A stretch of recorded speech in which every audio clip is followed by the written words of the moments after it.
Es un gusto estar aquí en Radio Loyola por primera vez. Encantada. A ver un poquito, conozcamos algo de la ministra, dónde nace la ministra, cuál es la formación, una biografía resumida de la ministra. ¿Es la más joven de gabinete? No, soy la más joven, casi la más joven. Nuestra ministra de Salud es la ministra más joven del gabinete. Así es. Bueno, yo soy paceñita de nacimiento, pero de familia chuquisaqueña. Mi mamá es chuquisaqueña, entonces estoy aquí como en casa, Richard. ¿Cuál es su segundo apellido? Noya. Noya, así es. Tal vez raíces de Serrano, por ahí. Por Villa Serrano, por ahí viene la familia, sí.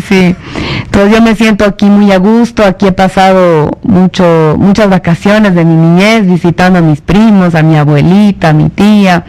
Entonces yo complacida de estar aquí por primera vez como autoridad, pero muchas veces en términos familiares, igual laborales, he estado en esta tierra. ¿La tía Marta, tal vez? La tía Marta, la de las valerosas Juanas. Qué bueno, nuestro aprecio para ella, nuestro reconocimiento. Ministra, su saludo para este 25 de mayo. Bueno, en este 25 de mayo se festeja algo que es fundamental, no solamente para la historia del país, sino para la historia de la región. 208 años, ¿no?, donde el grito libertario del pueblo chuquisaqueño abrió la senda para romper muchos esquemas. Ayer nuestro presidente en ejercicio hacía referencia de que hay espacios de influencia y tanto Sucre y el eje con Potosí marcaron un momento importante en la historia de la liberación del colonialismo, ¿no? Entonces yo hago elevar mi saludo a este pueblo que siempre ha tenido una visión de largo plazo, una visión política muy importante, importancia geopolítica. En pasados días, el presidente en persona dio a conocer un plan de empleo a pocos días de haberse anunciado el incremento salarial, que en porcentajes ya es de conocimiento de la clase trabajadora como de la clase empleadora y del país en general. Esto afectó a varios empresarios quienes dieron su versión al respecto, y el presidente Evo Morales dio a conocer algunas medidas de tipo económico y algunos planes de emergencia laboral principalmente. Si podemos explicarle en qué consiste esto, por favor, a la gente que está sintonizando Radio Loyola. Bueno, efectivamente, esta medida está en el marco de todas las estrategias programadas para sostener el crecimiento económico en el país. En ese contexto, este plan de empleo moviliza cerca de 356 millones de dólares para poder encarar una realidad que se ha visto fundamentalmente en el ámbito urbano, Richard. El país ha estado sosteniendo un crecimiento económico muy interesante en todos estos años, pero hemos empezado a identificar algunas variaciones en el desempleo urbano. Con esa lectura, el presidente instruyó que el gabinete trabajara un programa de medidas, en realidad son 5 medidas, para poder hacer frente a esta dificultad que tal vez estaba pasando la gente en el ámbito urbano, por la reducción evidente de los recursos del IDH.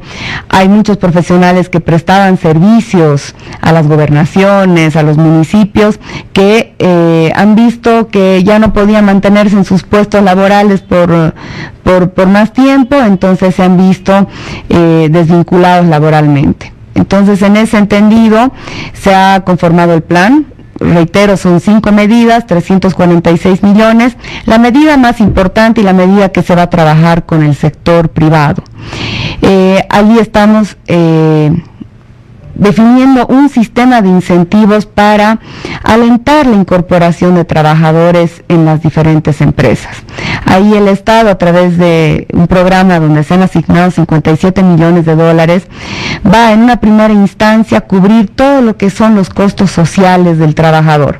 Si es que el empresario asume un nuevo trabajador, el empresario cubre únicamente el salario y el programa va a cubrir los costos sociales. ¿Por qué tiempo? Depende del sector. Hay algunas industrias o sectores de la economía que requieren un acompañamiento de más largo plazo, pero mínimamente será un acompañamiento de 6 meses. ¿sí? Y el empresario tendrá que comprometerse al menos de mantener a ese trabajador por un periodo similar.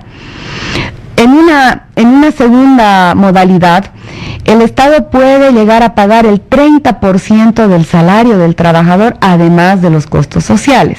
Es decir, sobre una base de cálculo de 2.000 bolivianos, el 70% únicamente lo paga el empresario, el 30% el Estado, más los costos sociales.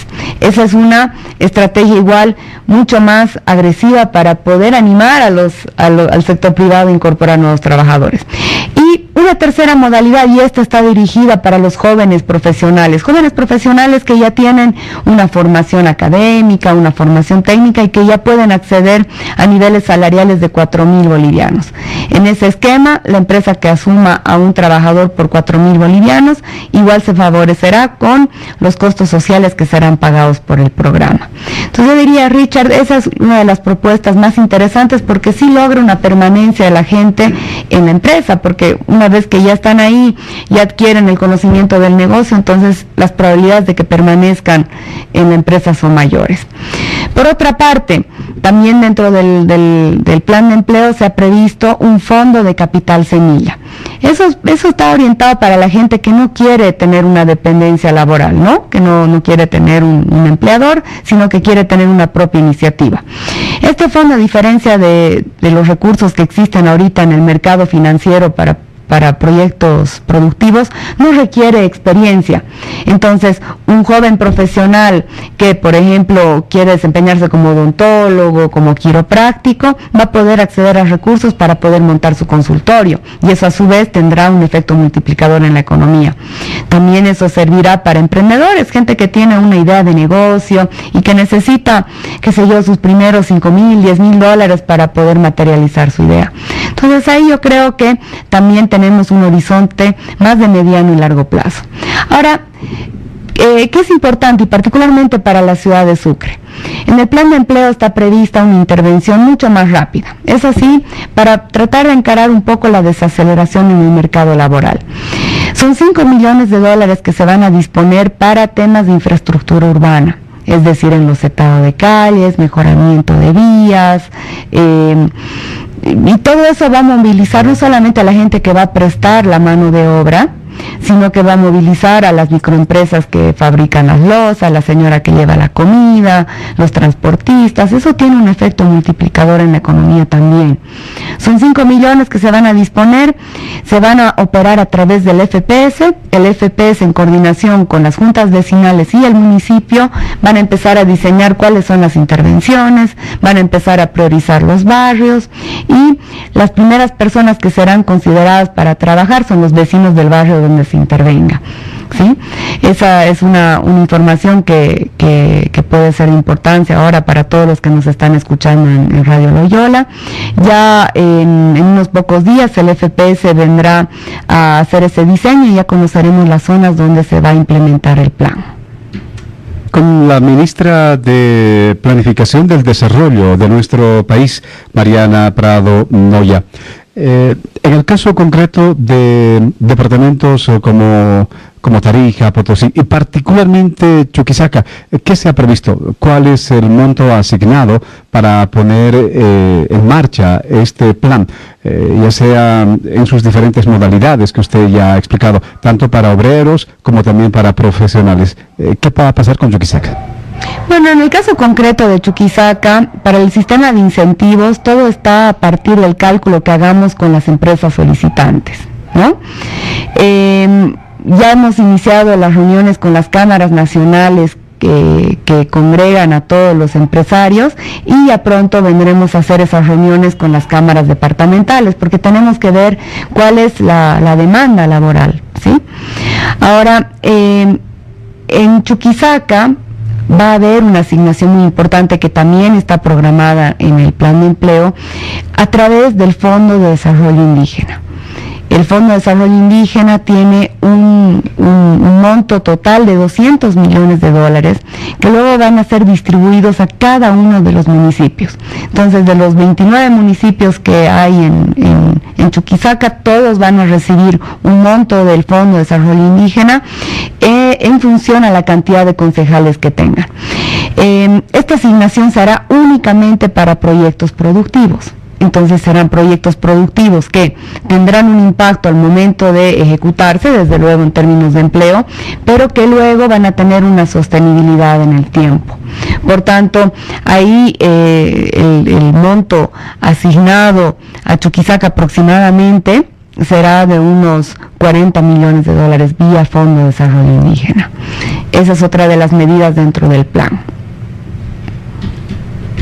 Entonces, el Fondo de Desarrollo Indígena, que dicho sea de paso, tiene a su director recientemente nombrado, el exdirector por la gobernación francesa, Braulio Yucra. Tiene mucho que explicarnos en próximos días en relación a este tema. ¿Cómo está el país económicamente? ¿Cómo está el país en la actualidad? Algunas medidas que ha tomado recientemente el Banco Central de Bolivia ha generado algunos comentarios y algunos análisis de economistas principalmente que resumen que esto es fruto de una crisis que el país, al que el país está ya sometido, ya está sintiendo. En algún momento se habló de un blindaje económico, pero el mismo presidente Evo Morales ha señalado de que esto está golpeando a la mayoría de los países del mundo. ¿Cómo está Bolivia? Claro, efectivamente ha habido un contexto regional adverso. Pero yo diría que lo peor de la tormenta ya ha sucedido, porque en 2011 tuvimos una baja sustancial de los minerales, que eso tuvo un primer golpe, diríamos. Y en 2014 ya se dio la gran baja del barril de petróleo, que eso ya tuvo una incidencia, desde luego, en muchos de los precios del gas, porque eso está anexado el precio del gas está anexado al costo del barril, y eso ha tenido, desde luego, un impacto en los ingresos. Pero afortunadamente, a través de nuestro modelo, hemos diversificado nuestro esquema de ingresos. Entonces, además de la diversificación, hemos constituido unos, no diría precisamente un blindaje, pero sí unos fondos que funcionan como una especie de amortiguador. ¿Cuáles son esos fondos?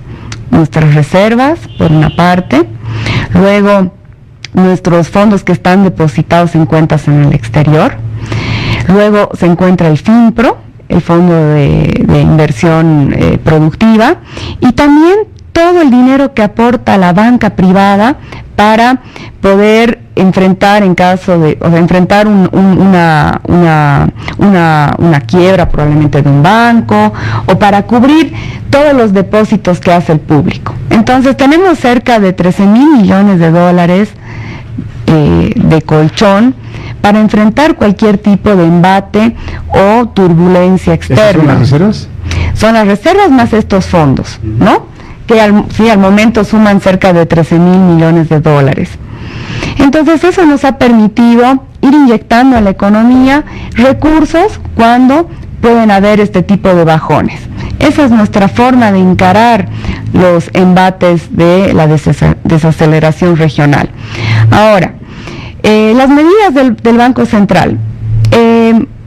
Existe un espacio de coordinación en el gobierno denominado el Grupo Macroeconómico. En el Grupo Macroeconómico participa el ministerio que está bajo mi dirección, desde la perspectiva de qué es lo que vamos a hacer con la inversión pública, cómo la vamos a inyectar, a qué velocidad, cuáles son los sectores que tenemos que tratar de apresurar, qué contrataciones podemos ayudar a que se desarrolle mucho más rápido para poder inyectar ese dinero en la economía.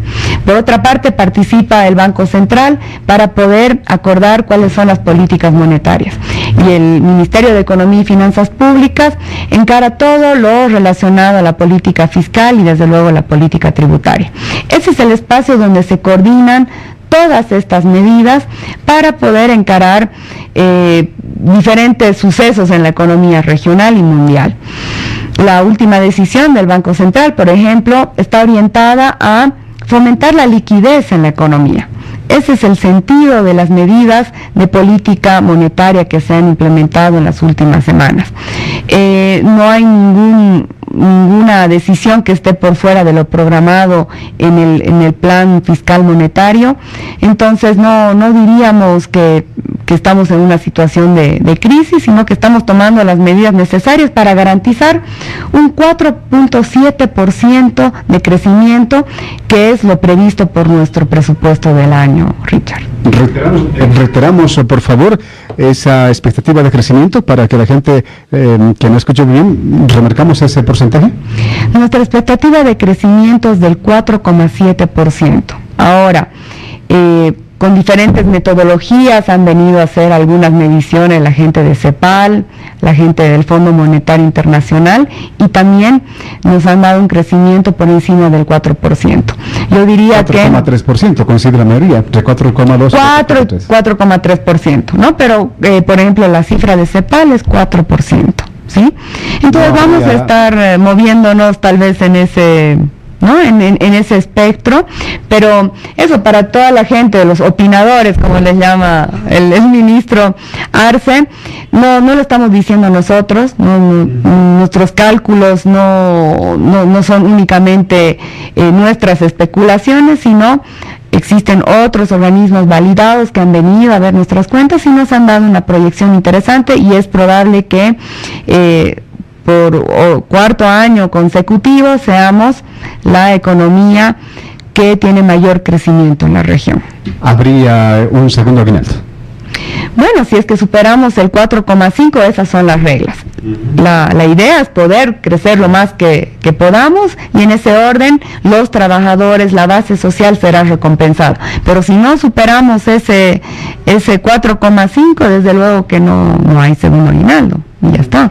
Y en la recta final, ministra, Bolivia, no de ahora, sino de hace mucho tiempo atrás, es un país bendecido por las riquezas que tiene, ¿no? Minerales, Potosí, desde cuántos años ya aportando a todo el país, manteniendo a Bolivia, la riqueza petrolera y particularmente el gas, que se ha convertido en uno de los principales sostenes de la economía nacional, que sería de Bolivia si no tendríamos esas riquezas, y en algún momento esto tendrá que mermar. Esto no es eterno, ¿no? Son recursos naturales no renovables.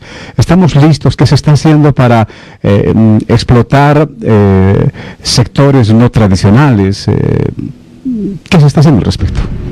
Claro, efectivamente, en el plan de desarrollo económico y social se tienen previstas otras medidas para ir más allá de los recursos naturales. Efectivamente, los recursos naturales nos han otorgado la base material necesaria para poder hacer y construir este gran sueño. Estamos previendo al menos tener 5 complejos productivos en términos de alimentos. Creo que ese es un potencial en el caso de Bolivia. Y en el caso del litio, que obviamente es un recurso natural, estamos yendo más allá porque estamos desarrollando tecnología en base al litio. Ya estamos entrando en la fase de industrialización, que ya le da un valor agregado a aquello que podría ser vendido como recurso natural, simple y puro. En el caso de Chile, por ejemplo, ellos ya han empezado a hacer exportaciones de litio, pero solamente están exportando eso como materia prima. Nuestra decisión soberana, y que está además prevista en nuestro plan y en la Agenda 2025, es industrializar el litio y vincular un montón de industrias que están vinculadas al tema del litio, porque ahí se desarrolla la tecnología, la investigación, otras formas de concebir la energía. Entonces ahí tenemos, creo que, elementos fundamentales que nos permiten encarar la economía más allá de los recursos naturales. Por su visita, ministra, muchísimas gracias. Que tenga una linda estadía en la ciudad de Sucre, en el departamento de Chuquisaca, y cuando guste, estos micrófonos disponibles para que usted desde su despacho, desde su ministerio, pueda dar a conocer informaciones para el país y principalmente para esta tierra bendita llamada Sucre, que mucho espera de sus autoridades. Muchas gracias por su visita. Muchas gracias por la invitación.